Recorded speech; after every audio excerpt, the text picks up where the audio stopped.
So, on a darker topic, you've expressed serious concern about existential threats of AI. It's perhaps one of the greatest challenges our civilization faces. But since I would say we're kind of an optimistic descendants of apes, perhaps we can find several paths of escaping the harm of AI. So, if I can give you three options, maybe you can comment which do you think is the most promising. So, one is scaling up efforts on AI safety and beneficial AI research in hope of finding an algorithmic or maybe a policy solution. Two is becoming a multiplanetary species as quickly as possible. And three is merging with AI and riding the wave of that increasing intelligence as it continuously improves. What do you think is most promising, most interesting as a civilization that we should invest in?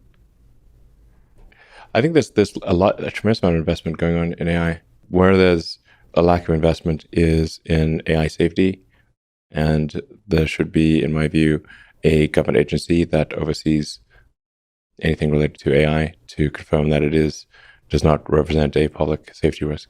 Just as there is a regulatory authority there's like the Food and Drug Administration, there's NHTSA for automotive safety, there's the FAA for aircraft safety. We generally come to the conclusion that it is important to have a government referee or a referee that is serving the public interest in ensuring that things are safe when there's a potential danger to the public.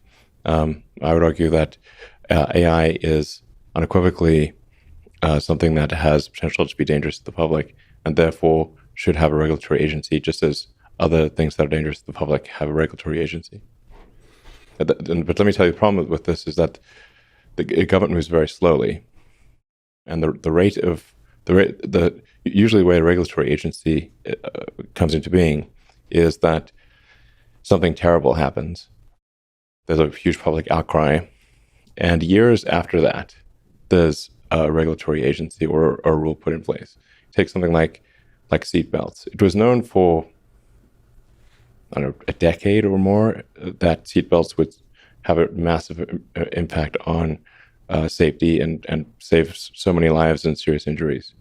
And the car industry fought the requirement to put seatbelts in tooth and nail.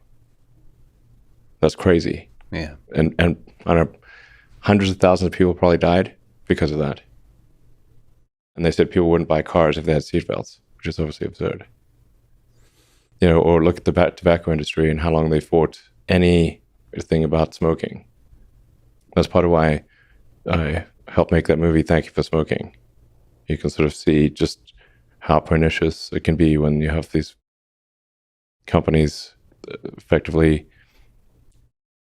achieve regulatory capture of government, the bad.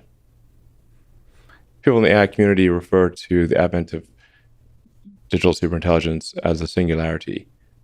That is not to say that it is good or bad, but that it is very difficult to predict what will happen after that point, and that there's some probability it will be bad, some probability it will be good. We obviously want to affect that probability and have it be more good than bad.